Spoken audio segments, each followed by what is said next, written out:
오늘 우리에게 주시는 하나님의 말씀은 사도행전 5장 42절의 말씀입니다.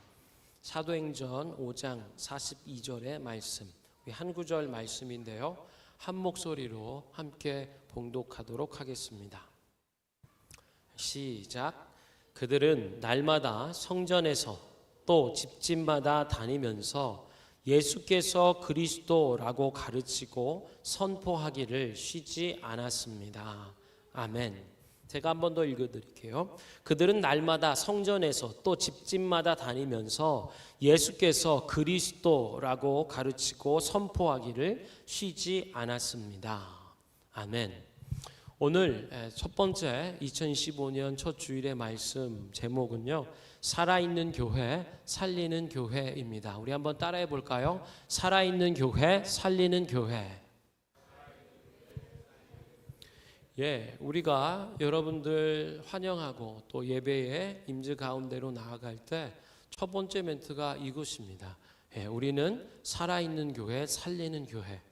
여러분 한 사람 한 분 한 분은 살아있는 교회요, 살리는 교회다라고 하는 핵심 가치, 우리 교회의 어떻게 보면 정체성이다라고 할 수 있는 인사의 말씀입니다. 그래서 매 첫째 예배 때는요, 이 말씀을 좀 다시 상고하고 그 마음의 고백이 좀 새롭기를 원하는 마음에서, 그리고 또 새로 교회로 등록하신 여러분들과 또 나누고 싶은 말씀으로서 살아있는 교회, 살리는 교회를 설교하고 있습니다. 올해 새해 첫 번째 예배입니다. 올 한 해 소망하고 바라는 것들을 하나님께서 이루어 주시기를 기원합니다. 우리 한번 인사를 나눌까요? 하나님께서 이루십니다. 아멘. 좀 이렇게 뭐라 하죠? 올려서 확신에 찬. 그래서 때로는 이렇게 누군가가 우리의 귓등을 이렇게 귓전을 때려주는, 정신이 확 들 것 같은. 그래서 한번 좀 큰 목소리로 해보시죠. 하나님께서 이루십니다. 아멘. 하나님께서 이루십니다. 그래서요, 한 번 더 얘기해 주세요. 평안하십시오. 아멘. 세상은 갈수록 참 살기가 어렵고 또 분주할 뿐 아니라 여러 가지 혼란스러운 일들, 또 앞을 예측하기 어려운 이런 상황들 가운데 힘겹다 하지만요, 하나님께서 우리와 함께 하시고 우리 안에서 행하시는 분이 하나님이심을 우리에게 말씀해 줍니다. 그래서 예수님이 말씀하시죠. 앞으로 큰 일, 십자가의 일들을 앞에 두고 또 제자들이 받을 그 큰 충격 앞에서 이렇게 얘기하시죠. 평안하라. 아멘. 다시 한번 얘기해 주세요. 평안하십시오. 하나님이 우리와 함께 하십니다. 그리고 하나님이 행하실 것입니다. 아멘. 그래서요, 저희 아까 결혼식 사진도 있었지만요, 저 결혼식 때 우리 목사님, 담임 목사님께서 주례해 주셨는데요, 그때 이제 결혼 생활과 앞으로 살아갈 날들을 인생에 비유하여 이렇게 설교해 줬던 기억이 있습니다. A, B, C, D, E, F, A, B, C, D, E까지 이렇게 해서 나눠주셨었는데요. 오늘 시편 107편의 말씀에 보잖아요. 그러면 23절부터 30절까지의 말씀이 인생을 항해에 비유하여 하나님이 우리에게 어떻게 대해 주시는지, 어떤 분이신지를 고백해요. 제가 좀 읽어드릴게요. 배를 타고 바다에 나가 큰 물에서 장사하는 사람들이 있는데, 그들은 여호와께서 하신 일을, 깊은 물에서 그분이 하신 놀라운 일들을 봅니다. 하나님께서 명령해 큰 바람을 일으키시면 큰 물결이 일어납니다. 그 물결이 하늘까지 올라갔다가 깊은 곳에 내려가기도 할 때 그들의 영혼이 걱정으로 녹아 없어집니다. 그들이 이리저리 구르고 술 취한 것처럼 비틀거리며 어쩔 줄을 모릅니다. 그때 그들이 그 고통 가운데 여호와께 부르짖으면 그분께서 그들을 고통 가운데서 끌어내 주실 것입니다. 하나님께서 폭풍을 잠잠하게 하시면 바다 물결도 잠잠해집니다.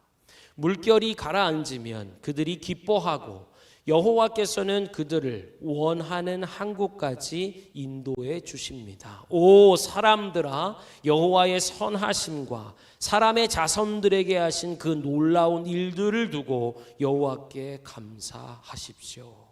아멘. 여기서요, 인생을 항해에 비유할 뿐만 아니라 하나님을 소망의 항구로 인도해 주시는 분으로 기록하고 있어요. 뭐라고요? 소망의 항구로 인도해 주시는 분. 아무리 큰 물결이 흉흉하게 몰아치더라도, 큰 풍랑과 물결 아래 있다 할지라도 하나님께서 우리가 인생들이 원하고 바라는 소망의 항구로 인도해 주신다라고 고백하는 거예요.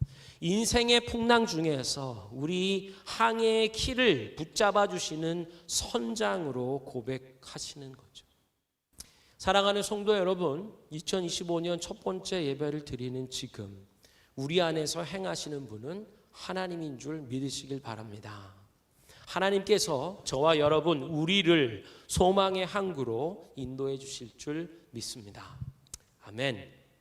자, 이제 우리 살아있는 교회, 살리는 교회에 대한 부분인데요. 여러분, 교회란 무엇일까요? 그리고 그 교회의 존재의 이유, 그 목적이 무엇인가요? 그러면 이제 옆에 분들하고 얘기를 좀 나누세요. 한 30초 드릴 테니까요. 내가 생각할 때 교회는 이거지. 그리고 교회가 있어야 할 이유, 이것은 이거야. 자, 얘기를 좀 나눠주세요.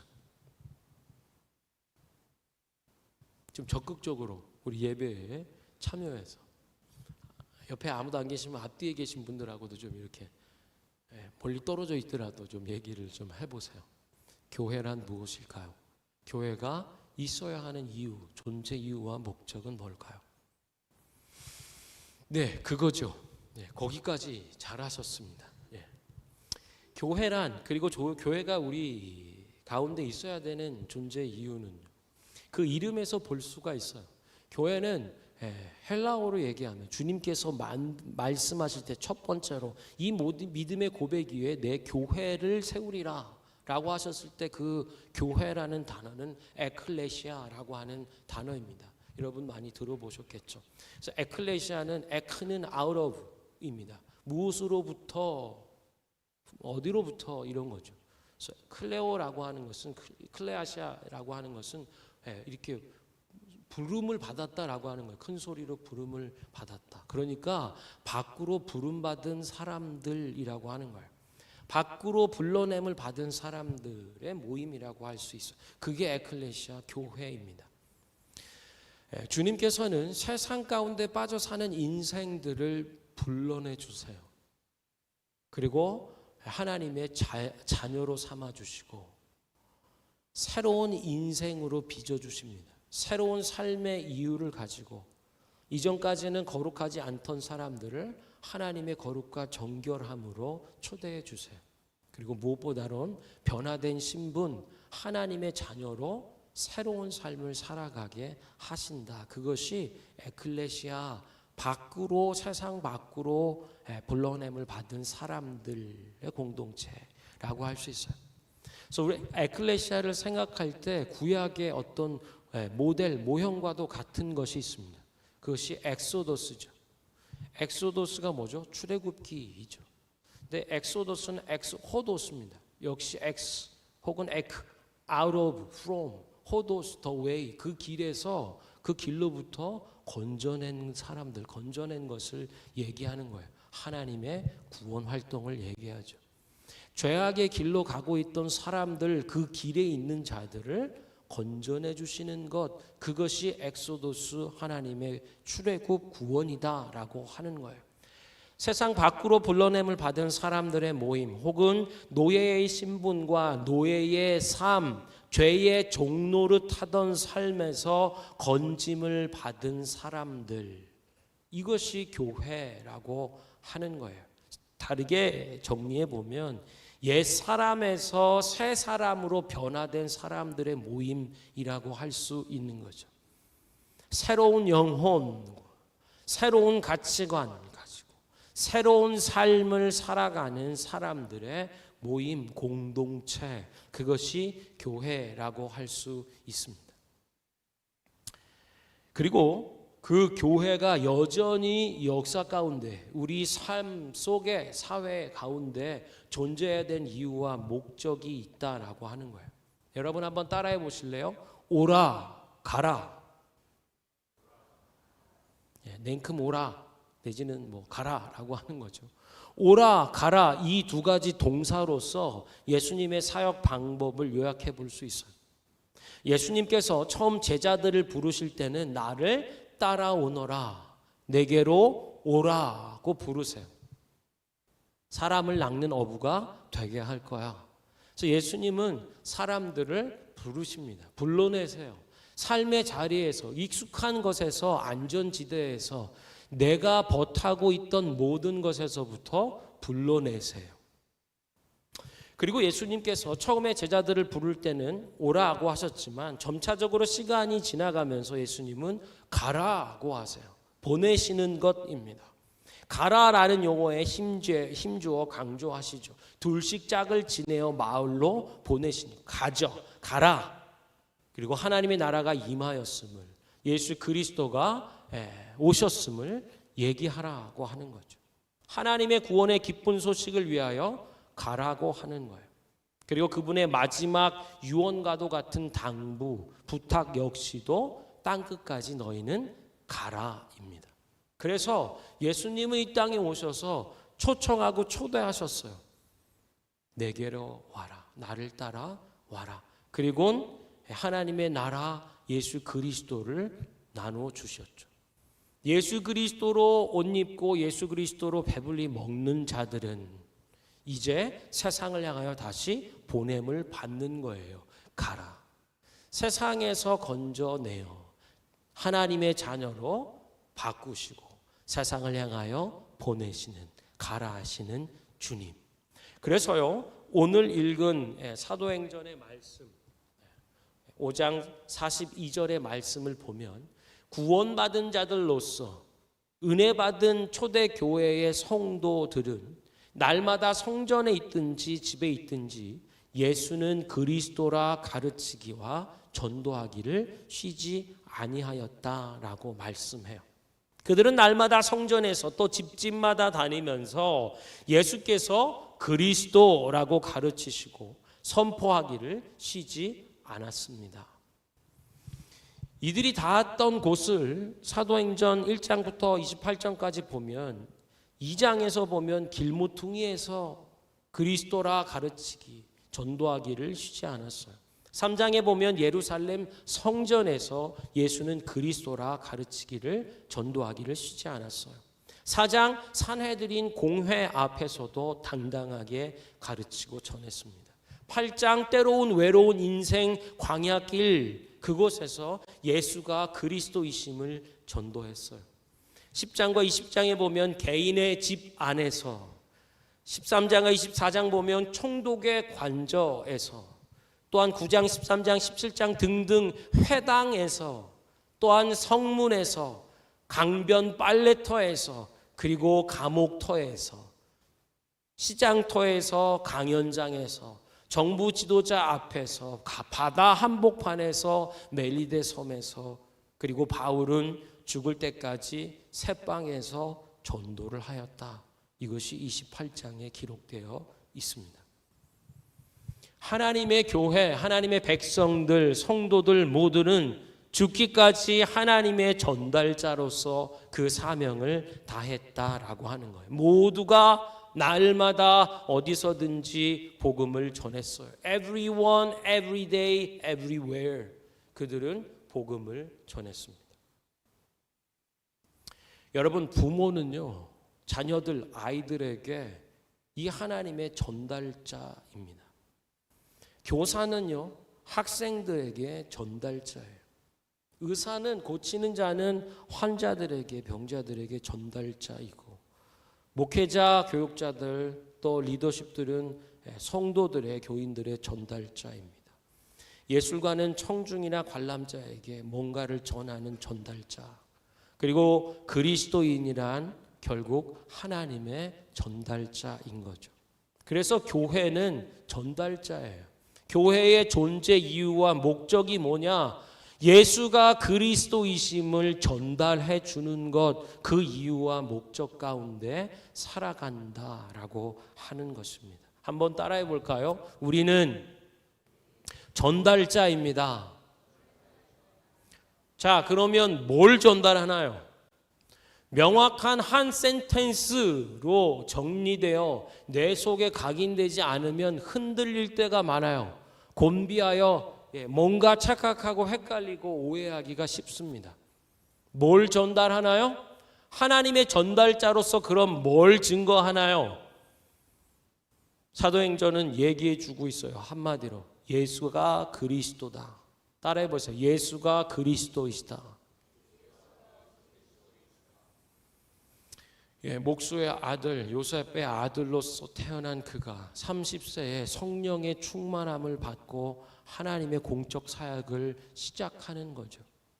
그래서 예수님은 사람의 아들이면서 동시에 하나님의 아들이신 거예요. 더 나아가 하나님이 약속하신 하나님의 구원자 메시아이다 라고 하는 게 그리스도의 의미입니다. 여러분, 우리가 성탄절 예배 때도 예수라 하라, 그 이름의 뜻에 대해서 얘기했죠. 뭐였죠? 이는 저가 자기 백성을 저희 죄 가운데서 건져낼 자, 구원할 자, 그 이름의 뜻이 예수입니다. 그래서 나사렛에서 태어나고 성령으로 말미암아 잉태된 동정녀 마리아에게 나신 그분을 향해서 더 명확하게 하나님 나라의 일들로 표현해 주는 것이 그리스도라고 할 수 있어요. 크리스토스라고 하는 것은 기름 부음 받은 자, 곧 머사야, 메시아를 얘기합니다. 기름 부음 받은 자라고 하는 이 특별한 표현은 오직 한 분을 향해 얘기해요. 어느 때 기름을 붓는가? 왕에게, 왕이 될 때요. 그리고 제사장으로 위임받아 기름 부음을 받는 거죠. 하나님의 예언자, 선지자로 활동할 때 그 시작을 기름 부음으로 합니다. 이 삼중직 왕과 예언자와 제사장적 사역을 혼자서 받으신 유일한 분이 예수 그리스도 하나님의 아들이세요. 그래서 예수가 그리스도십니다 라고 하는 것은 바로 하나님이 약속하신 하나님의 구원자가 예수이시다 라고 하는 것을 증거하고 가르쳤던 거예요. 어떤 분으로서요? 왕 중의 왕, 만주의 주. 그리고 하나님과 인간 사이, 특별히 죄인된 세상과 사람들을 향한 중보자, 연결점, 죄의 일들을 멸하시고 죄 없이 하셔서 하나님 앞으로 우리를 인도해 주시는 제사장적 사역. 하나님의 예언자 선지자로서 주의 일들을 보며 그것을 나타내어 말하며 행하는 그분. 그것이 바로 그리스도 삼중직의 의미입니다. 더 나아가서 확장해서 더 분명해지는 의미는 그리스도는 바로 하나님께서 보내시는 하나님의 유일한 구원자이심을 얘기하는 단어예요. 특별한 용어입니다. 그래서 사도행전에 보면 구원받은 자들, 하나님 교회의 백성들, 성도들이 했던 것은요, 예수가 그리스도이심을 가르치며 전파했어요.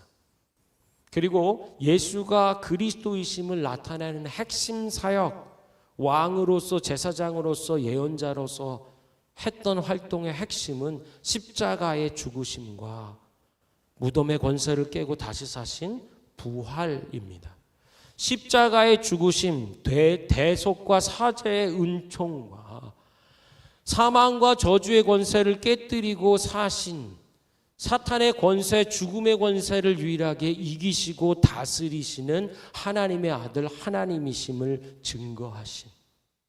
그래서요, 정리하면 사도 행전을 통해서 아주 분명하게 구체적으로 드러난 교회의 정의와 교회의 존재 이유들 얘기할 때 이렇게 표현하죠. 사도들은 오직 그의 죽으심과 부활하심만을 증언했다. 또한 믿는 자들은 모이기를 힘쓰고 먹을 걸 함께 나누며 칭송하여 예배하며 했던 일이 예수가 그리스도이심을 바로 모든 인생과 모든 역사 속에서 예견되어 있고 예언되어 왔던 오시리라 오시리라 오실 것이다 하셨던 그분이 바로 이 예수 하나님의 아들 하나님의 구원자이심을 가르쳐 증언했다. 할렐루야. 이것이 가장 본질적인 교회의 전도 메시지예요. 교회가 존재하며 있어 우리 속의 역사와 공동체와 사회 속에 다신 보냄받아 그곳에서 살아가며 있어야 될 본질적 이유와 존재의 목적이라고 할 수 있는 겁니다.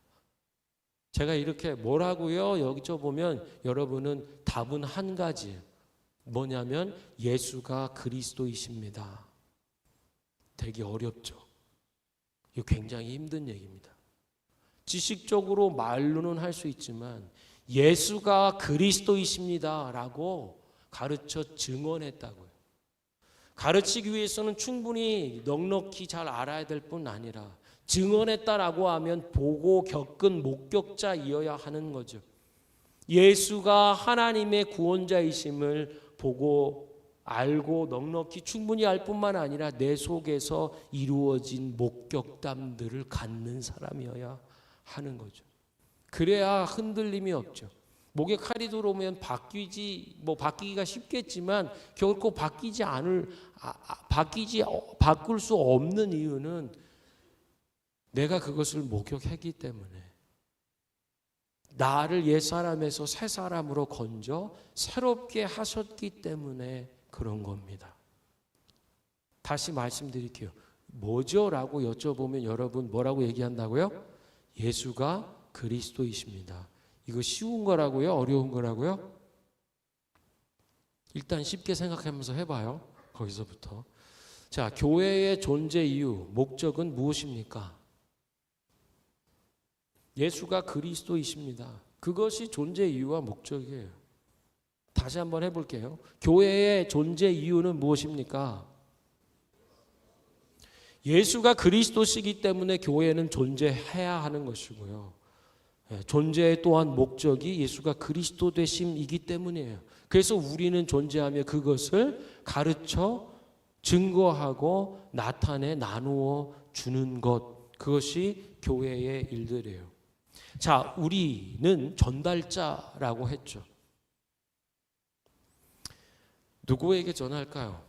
아까 얘기했어요. 다양한 삶의 자리에서 사도행전은 1장부터 28장까지 보니까 길모퉁이, 성전, 공의회, 광야, 개인의 집들, 총독의 관저, 회당, 성문, 강변, 빨래터, 감옥터, 시장터, 강연장, 정부 지도자 앞, 바다 한복판, 멜리데 섬, 파손되어 쫓겨간 그곳, 죽을 때까지 새방에서 전달자로서의 사명을 다했다.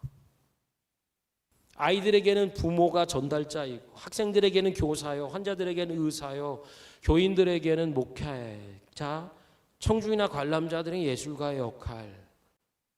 그래서 그리스도인이란 하나님의 전달자라고 했죠. 우리는 전달자입니다. 누구에게요?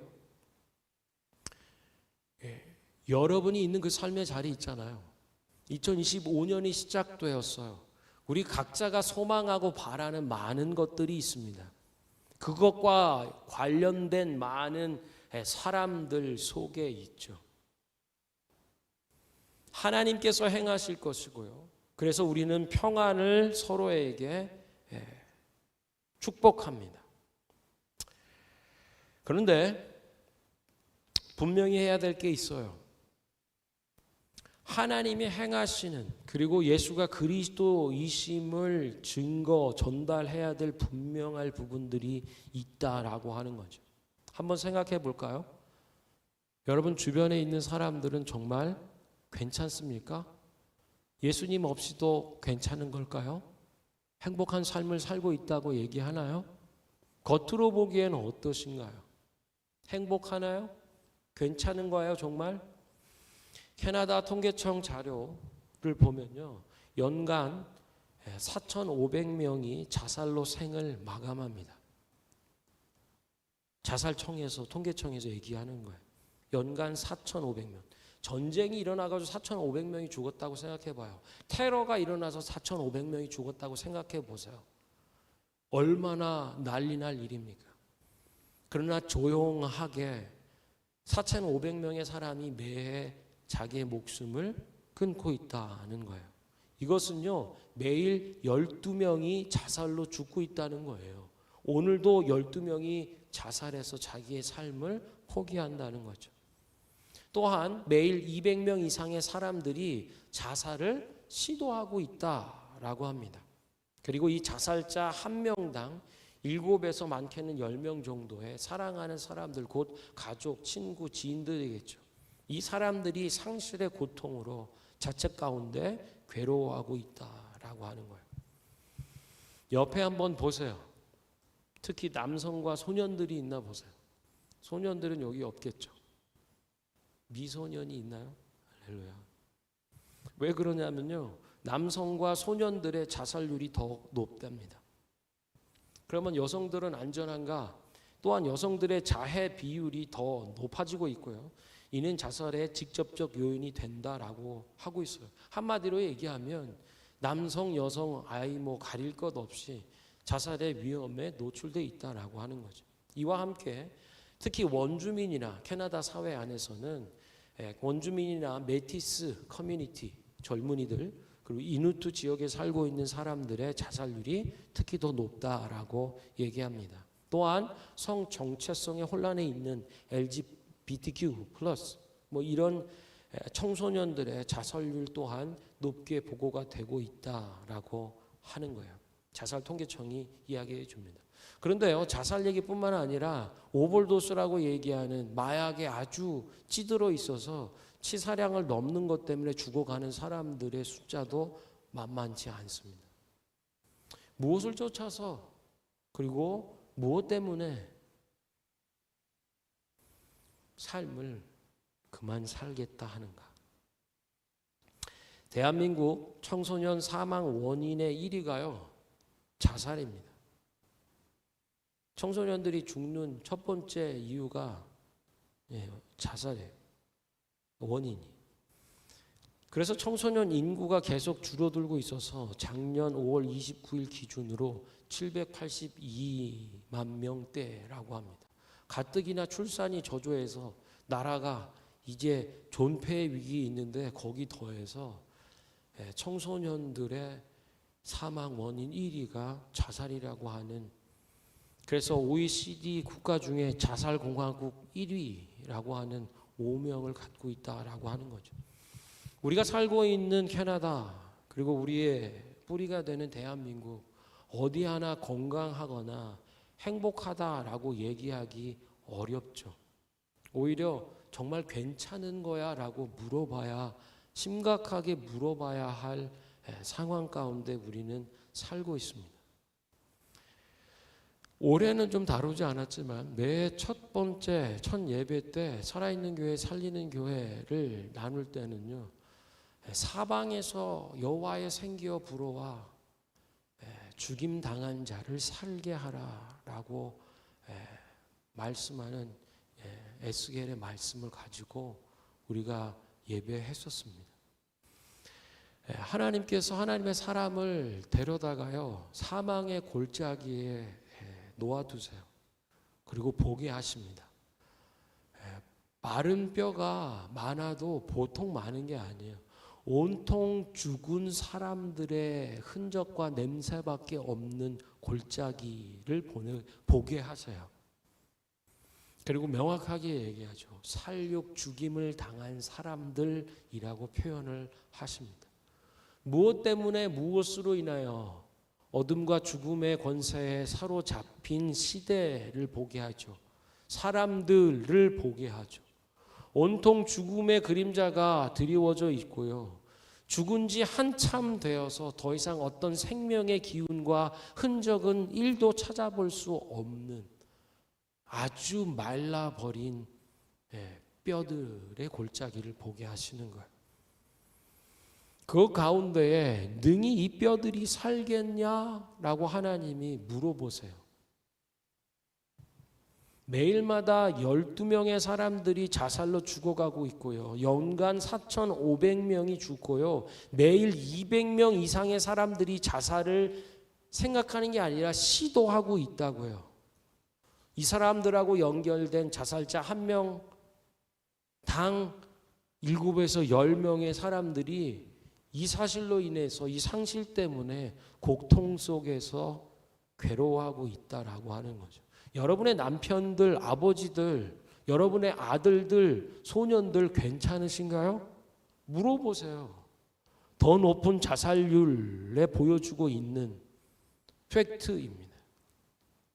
여러분의 아내들, 여러분의 어머니, 여러분의 따님들 괜찮은지 살펴봐 주세요. 스스로 자해를 하고 있는 비율이 점차 높아지고 있는 시대예요. 그리고 이 자해는 결국 자살로 직접적으로 이어지는 요인이다라고 얘기하는 거죠.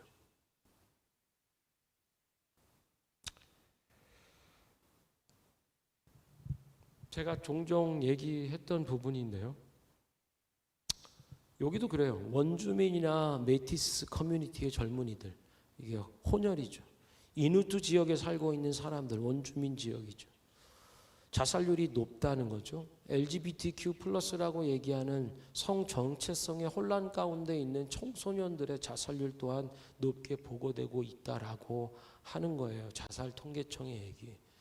자살 통계청의 얘기를 통해서 보면 그 골짜기에 있는 사람들은 이미 죽어 있는 사람들과 다름이 없죠. 여러분, 이 사람들이 어떻게 살아날 수 있을까요? 자살을 생각하며 생을 마감해야 되겠다라고 이 내몰린 상황, 그리고 상황 앞에 걷잡을 수 없이 좌절되고 낭망한, 더 이상 소망과 희망을 꿈꾸지 못하는 세대, 그 사람들 어떻게 살려낼 수 있을까요?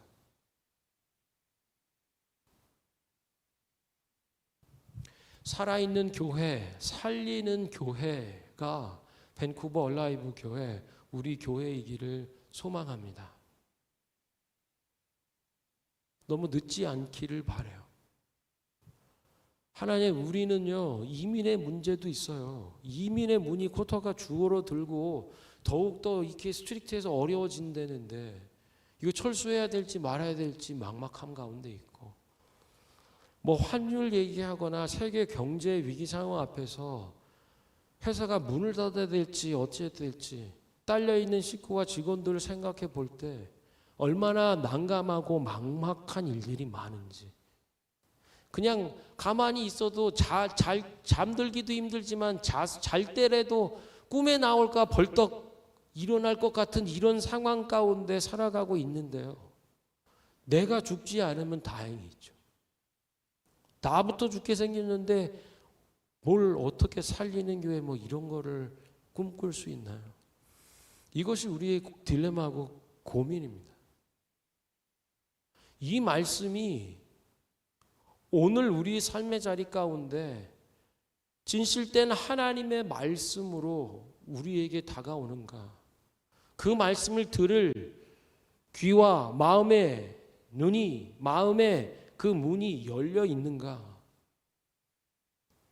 한 가지 말씀드리죠. 하나님 재미난 게 무엇이냐면요, 출애굽한 하나님의 백성들이죠. 애굽에서 종살이, 노예의 삶을 사던 자들, 노예 근성이 꽉 빼어 있는 그들을 놀라운 구원의 능력으로 건져내셨어요. 10가지 재앙, 10가지 믿는 우상을 박살내시고 넘실대는 홍해 앞에서 그 바다를 가르고 그 열린 바닷길을 통하여 마른 땅으로 걷게 하신, 뒤쫓아오는 이 사망의 그림자와 같은 애굽의 병사들을, 전차들을 몰살시켰죠. 수장. 그리고 이 하나님의 백성들을 어디로 인도해 가시냐면 소위 프라미스드 랜드라고 얘기한 약속의 땅으로 데려가세요. 젖과 꿀이 흐르는 생명이 넘치는, 과연 하나님이 약속하신 땅이다라고 할 만한 땅이죠. 그리고 하나님은 미리 보여주시고 말씀하세요. 모세와 여호수아를 통하여서 이스라엘의 12지파 구원받은 하나님의 백성들에게 얘기해 주세요. 야, 이제 요단강을 건너서 약속의 땅으로 건너가거든. 어느 지파는 어디에, 어느 지파는 어느 땅에. 12지파가 차지해야 될 땅을 지도를 미리 주시는 거죠. 경계와 한계의 그 땅에 들어가서 차지해야 됨을 얘기하는 거예요. 그런데요, 각 땅마다 상황이 다릅니다. 전반적으로는 쉽지 않아요. 청동기 문화에서 철기 문화로 넘어가는. 근데 그 정착되어 있는 농경사회 사람들은 이미 철기 시대의 문명을 가지고 있는 한 세대 앞선 사람의 삶의 체계와 방식들을, 전쟁의 무기를 가지고 있는 사람들이에요. 그리고 어떤 곳은 초롱성이에요. 골짜기 끝에. 거기에 그냥 벽돌만 쌓으면 적들은 쳐들어올 수가 없고 돌만 굴리고 뜨거운 물만 불려도 죽는 거예요. 근데 그 땅을 향해서 차지해야 되는 부분을 갖는 거죠. 최홍만 아시죠? 기골이 장대하다라고 하는 안악자손, 머리가 하나 더 있다고 하는. 여러분, 옛날 방식의 전투 안에서 최홍만 선수처럼 같은 이 하드웨어하고 싸워야 된다고 생각하면 저기 이혁 간사님 정도나 해볼 만할까 모르겠어요. 다 도망가려고 하죠. 누가 싸우려고 합니까? 그리고 걔네는 철옹성을 이미 가지고 있는데 우리는 거기 가서 어떻게 뭘 해요? 갖고 있는 청동기가 아니고 철기의 어떤 무기 시스템과 체계를 갖는 사람들. 어렵죠. 이건 뭐 분석과 애널라이즈 안 해도요, 이거는 뭐 100번 싸워서 100번. 고대에서의 전투의 의미는 신들의 전쟁입니다. 약속의 땅을 미리 이렇게 주시지만, 어느 지파가 가서 싸워라라고 하지만요, 하나님이 가서서 싸우시는 싸움이 되는 거예요. 그런데 이 사람들이 마음이 물처럼 녹아요. 야, 정탐꾼으로 가서 봤더니 어떻게 되죠? 이미 그 땅엔 거민들이 있고 아주 철옹성과 같은 단단함과 함께 안악 자손 같은 거대한 거인족들이 이렇게 다니고 있는데, 아마 그 사람들 눈 보기에는 봤다면 우리는 메뚜기와 같을 거야. 메뚜기 자기인식, 메뚜기적 정체성. 그래서 막 목 놓아 울어요. 우린 다 죽었다. 시작도 안 해보고 그 땅에 발을 디딛지도 않고 울면서 광야 방황하면서 애굽 땅으로 그 종로로 타던 대로 돌아가겠다고 얘기하는 것들을 듣는 거죠. 그런데 잘 들으세요. 거기 안에 여호수아와 갈렙이라고 하는 사람이 있죠. 그들의 대답이 뭐죠? 여호와께서 나와 우리와 함께 하시면 능히 우리가 그들을 이길 수 있다. 그들은 우리의 밥이다. 대다수의 사람들은 우리는 메뚜기야. 근데 이 두 사람은요, 그들은 우리 밥이야 라고 하는 얘기들을 해요. 완전히 다른 차원의 마인드를 가지고 있죠. 그런데요, 여기 주저앉으면요, 우리가 얻을 땅은 없습니다. 광야에서 유리 방황하다 죽고 끝나는 거예요. 광야의 내몰림으로, 목마름으로 죽는 겁니다. 어느 지파가 어느 약속된 하나님 말씀하신 땅을 차지해내요. 근데 우리는 두려워서 떨잖아요. 우리의 몫은 없어요. 정확하게 말하면 하나님이 몫으로 주셨음에도 불구하고 내가 설 자리, 내가 살아갈 땅, 삶의 기반은 없는 거예요. 뭐로 엮어놓으시는 줄 아세요? 철저하게 우리의 생계로 엮어놓으세요. 내가 반드시 살아남아야만 하는 거예요. 왜요? 우리 자체가 하나님의 나라가 되기 때문에 그런 거예요. 그래서요, 그 생계, 삶의 존폐 위기하고 엮어놓으세요. 아, 우린 좀 힘든데요? 체육만 이게 더 많은데요? 아니, 우리가 안 된 철옹성인데요? 어떻게 해볼래도 막 비같이 막 안 되는데요? 그래? 너는 답이 없는 거예요. 자기가 목숨을 걸고 들어가서 차지하지 않으면요, 그 전쟁과 전투에서 승리하지 않으면 나와 내 가족, 우리 집안은 살 집이 없는 거예요. 먹을 음식 식량이 없는 거예요. 그래서 그 처절함 가운데 혹은 이 굉장한 위기감 속에서 혼신의 힘을 다하여 전투를 하는 것, 약속의 땅을 향해 전진하는 거죠. 그래서 그 땅을 차지한 족속은요, 지파는 그곳에 자기의 삶의 터전 뿌리를 내리는 거예요. 하나님의 약속의 땅에 들어가 사는 것이 이루어지는 거죠. 하나님께서 다 이루신 것, 어느 땅에 누가 살아야 될지도 정해 주시지만요, 여전히 여호와 이름을 들고 싸워 나가야 되는 몫은 우리에게 있는 거예요. 살아있는 교회, 살리는 교회. 누가 이 사망의 골짜기에서 생명을 꿈꿀 수 있을까요? 그러나 우리로 하여금 그 사명의 자리로 부르는 거예요. 나와 우리의 관심을 사로잡는 것들이 있어요. 근데 저는 그것이 이 하나님의 약속이 되기를 바랍니다. 바쁜 것들이 있어요. 중요하게 여겨질 수 있는 것들이 있어요. 그런데 그곳에서 하나님의 이 약속, 하나님의 부르심, 그것들을 보지 못하면 꽝이에요. 심지어 그냥 그 땅을 차지했다 그래도 나는 나의 성을 쌓고 살아가는 것 그 이상 그 이하가 아니에요. 약속의 땅에서 하나님 없이 헤매다가 죽을 수도 있는 거예요. 그래서요, 2025년 첫 번째 주일, 이 시간 살아있는 교회, 살리는 교회라고 하는 이 영적인 가치, 우리의 부르심의 소망으로 고백하는 게 얼마나 진지하고 진실되게 우리에게 임할 수 있을지. 그러나 여러분이 캐나다 밴쿠버에 살아야 한다면 목숨을 걸고 영주권을 따세요. 여러분과 여러분의 자손이 하나님의 나라 교회인 것을 날마다 고백하며 하나님의 부르신 소망, 이 땅에서 감당해야 될 사명이 분명히 있는 줄 믿으시길 바랍니다. 여러분의 비즈니스와 사업터가 어려움을 겪어 이렇게 내는 것뿐 아니라 더 넘어서 확장하고 번성할 수 있기를 축원합니다. 왜요? 하나님 앞에서 감당해야 될 일들이 너무나 많아요. 누가 이렇게 매일매일 죽어가는 12명의 사람들, 자살을 시도하는 200명의 사람들, 어느 나라, 어느 정부, 어느 정책기관, 기구들이 이것을 감당해낼 수 있나요? 없죠. 낼 수 있었으면 벌써 했죠. 세상엔 더 이상 소망이 없다는 걸 세상도 잘 알잖아요.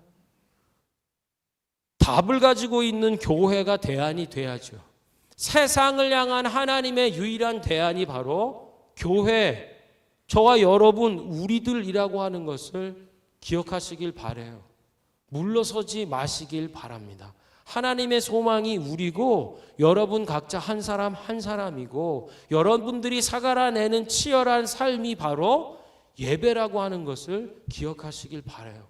그 속에서 만나는 많은 사람들, 관계하는 많은 관계들 속에 예수가 그리스도이심을 나눠주시기를 축원합니다. 그것이 여러분들이 세상으로부터 부름받아 하나님 자녀되어 성령의 충만함과 말씀과 복음을 입고 세상 가운데로 다시 보내진 가라라고 하는 그 이유, 그곳에 뿌리를 내리고 있어 살아야 될 이유와 존재의 목적이라는 것을 기억하시길 바랍니다. 우리 시간 한번 앞에 옆에 계신 분하고 인사해 주세요. 찬양팀은 앞으로 나오시고요. 살아있는 교회, 살리는 교회가 바로 당신입니다.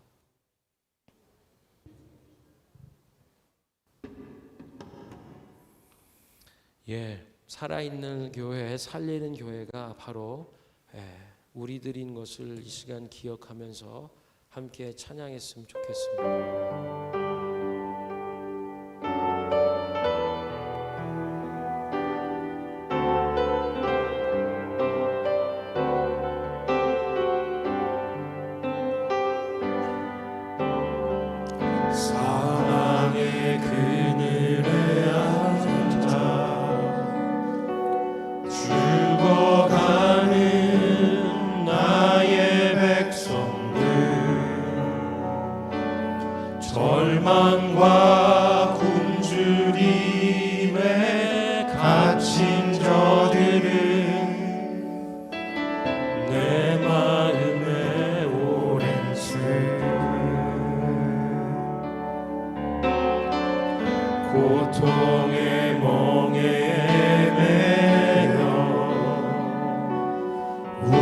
울고 있는 나의 자녀들,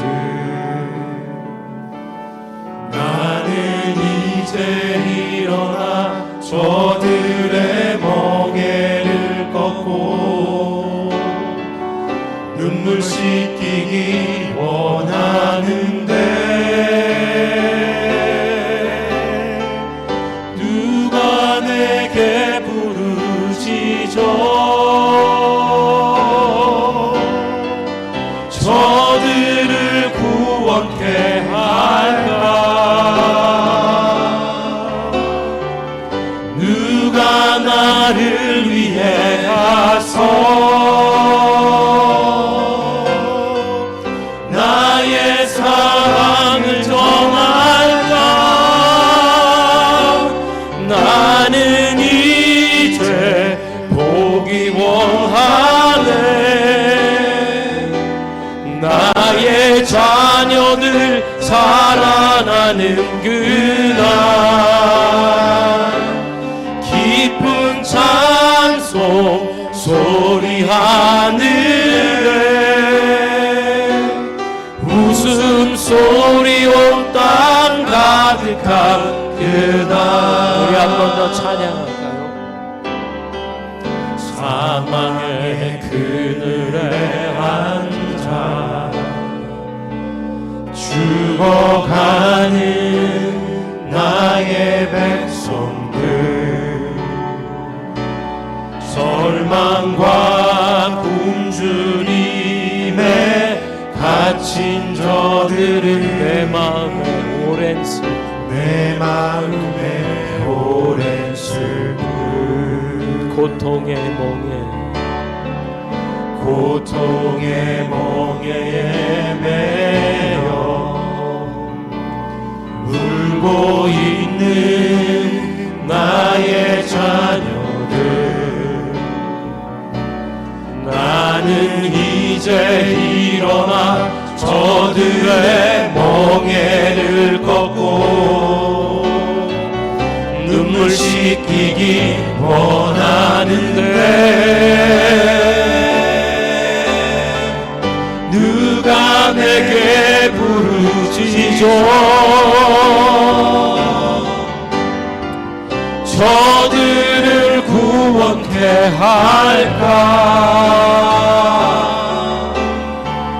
누가 나를 위해 가서 나의 사랑을 전할까?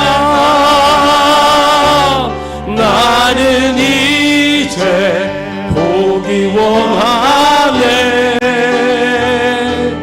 나의 자녀들 살아나는 그날 기쁜 찬송 소리 하늘에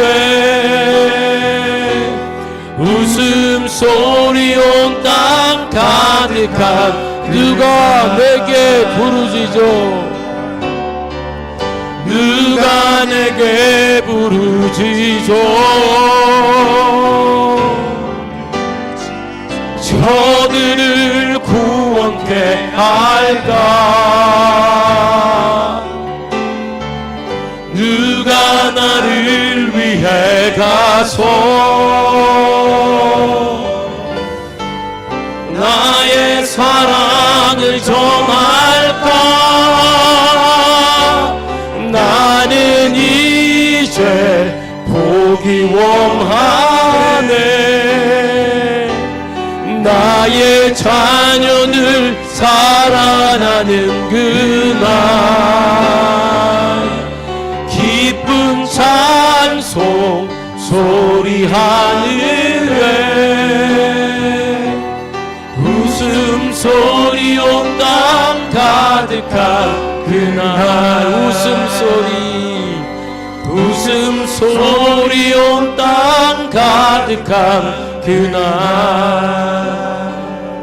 사랑하는 성도 여러분, 제가 잊지 못하는 이름이 있어요. 브랜든. 벌써 10년, 15년도 더 된, 한 20년 가까이 된 일입니다. 원주민 선교 밴쿠버 아일랜드에 갔는데요, 어린아이한테서 그렇게 지독한 담배 냄새가 날 수 있을까요? 옆에 있는데 숨쉬기가 어려울 정도.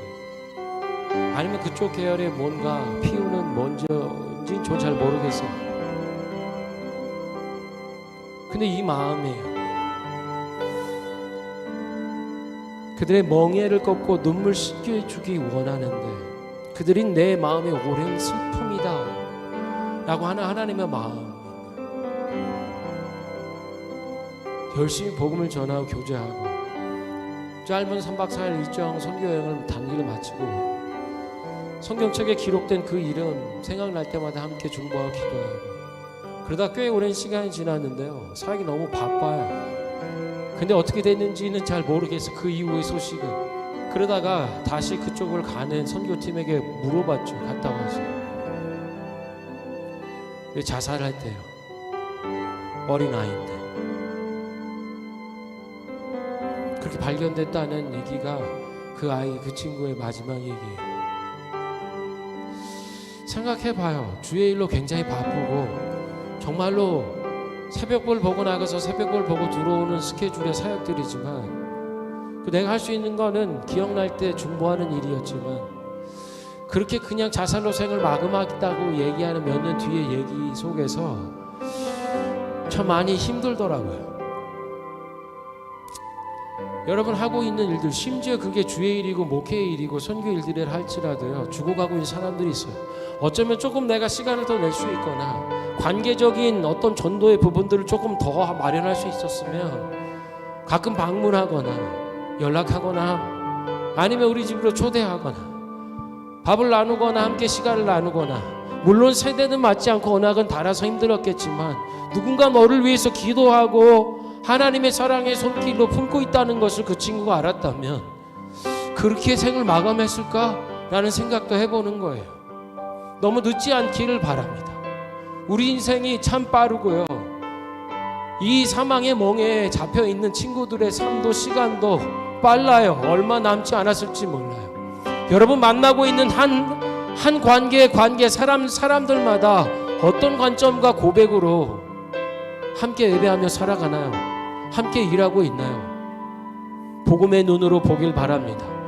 여러분은 살아있는 교회, 살리고 살려내는 교회로서 부름받은 자들임을 기억하시길 바랍니다. 이 사망의 골짜기 가운데 이 죽은 자들이, 살해당한 자들이 능히 살겠느냐라고 주님 물으실 때는 이유가 있는 거예요.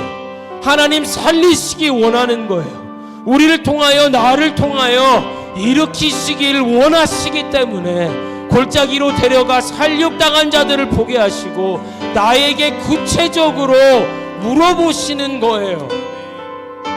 주 여호와의 생기가 사방에서 불어와 죽임당한 자들을 살게 하라. 이것이 그 대언자 하나님의 사람이 살아있는 자요 살리는 자가 감당했던 사역인 줄 믿으시길 바랍니다. 우리 시간에 한번 기도할 때에 주님, 하나님이 행하시면 살아날 줄로 믿습니다. 내가 작은 사랑의 손길이 되어서 위하여 중보하고 다가가 살려내는 그 일들을 하길 원합니다. 주 여호와의 생기가, 성령의 기름 부으심이 나와 우리 가운데 임하게 해주시고 그 성령을 통하여 살려내고 살아나는 역사를 보게 해주십시오. 내 삶의 자리 가운데, 관계 가운데 이 부르심을 입은 자로 살길 원합니다. 2025년이 살려내는 해가 될 수 있도록 모두에게 복음을 전하는 교회가 되게 하여 주십시오. 다 같이 기도하겠습니다. 누가 내게 부르시죠? 저들을 구원해 할까? 누가 나를 위해 가서 나의 사랑을 전할까? 나는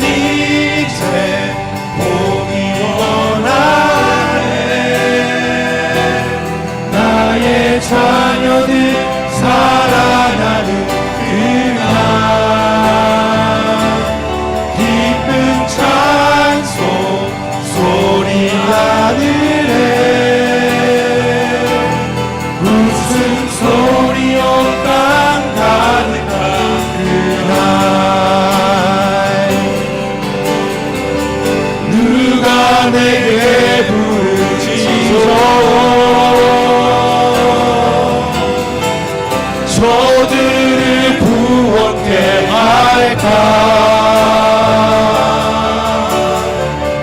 누가 나를 위해 가서 나의 사랑을 전할까. 나는 이제 보기 원하네. 나의 자녀들 살아나는 그만 기쁜 찬송 소리 하늘에 웃음소리 온 땅 가득한 그날. 예, 주님, 우리가 주님께 부르길 원합니다. 예, 주님, 우리가 주를 위하여 그곳에 가기를 원합니다. 그리하여 이제 주님과 함께 보기 원하고 듣기 원합니다. 주님의 자녀들이 살아나는 그날을 보기 원하고 기쁜 찬송이 온 하늘 가운데 웃음소리가 가득한 하나님의 날들을 듣기를 원합니다. 하나님, 우리 교회 밴쿠버 얼라이브 교회를 살아있는 교회요 살리는 교회로 삼아주셨사오니 2025년에 모두에게 복음을 전하는 교회 되게 하여 주시옵소서.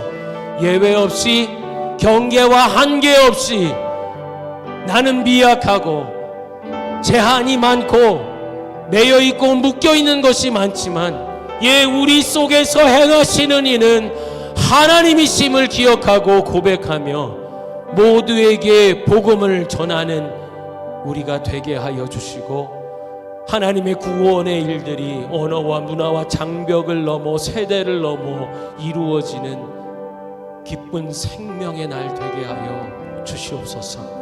그렇게 역사 인도하시는 예수 그리스도의 이름으로 기도합니다.